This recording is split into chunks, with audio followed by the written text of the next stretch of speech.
பசுமை நிறைந்த காடு. அங்கே அரண் என்னும் நல்ல மனதுள்ள யானை வாழ்ந்து வந்தது. மற்ற விலங்குகளை காட்டிலும் அரணுக்கு தனி மரியாதை உண்டு. அதே காட்டில் ஒரு சிறிய எலி வாழ்ந்தது. அது துணிச்சலும் புத்திசாலித்தனமாக காணப்பட்டது.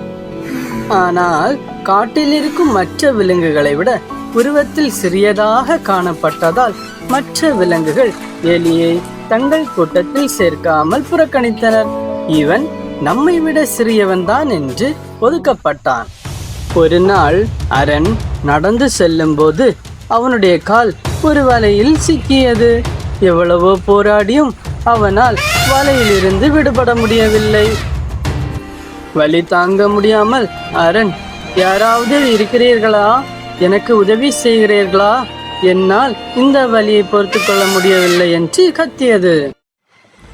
யானையின் சத்தத்தை கேட்ட மற்ற விலங்குகள் எல்லாம் பயந்து நிற்க, எல்லாராலும் புறக்கணிக்கப்பட்ட உருவத்தில் சிறியதாக இருந்த எலி ஓடி வந்தது. எலி தன் கூரிய பல்லால் வலையை மெல்ல மெல்ல கடிக்க தொடங்கியது. சிறிது நேரத்திலே வலை முழுவதும் கிழிந்தது. அரண் யானை விடுபட்டது. அரண் யானை எலியை பார்த்து, நீ உருவத்தில் சிறியவன்தான், ஆனால் நீ பெரிய காரியத்தை செய்து விட்டாய். நீ இந்த வலியிலிருந்து விடுதலை பெற்று தந்தாய். என் உயிரையும் காப்பாற்றி விட்டாய். நீ என்னிலும் பெரியவன் என்றான்.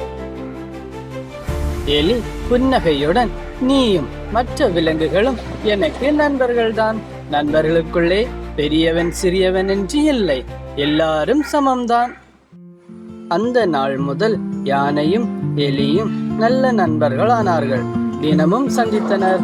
பழங்கள், கதைகள், சிரிப்புகள் என எல்லாவற்றையும் பகிர்ந்தனர். அவர்கள் மற்ற விலங்குகளுக்கும் நண்பர்களாக இருப்பது எப்படி என்பதை கற்றுக் கொடுத்தனர்.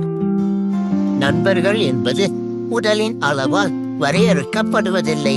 உண்மையான நட்பு உள்ளத்தின் அளவால் தீர்மானிக்கப்படுகிறது. நாமும் நம்மால் முடிந்த அளவு பெரியவன் சிறியவன், பணக்காரன் ஏழை என்ற வேறுபாடின்றி எல்லோருக்கும் உதவி செய்ய வேண்டும் என்று எல்லா குழந்தைகளுக்கும் சொல்லிக் கொடுக்க வேண்டும். இது நம் கடமையாகும்.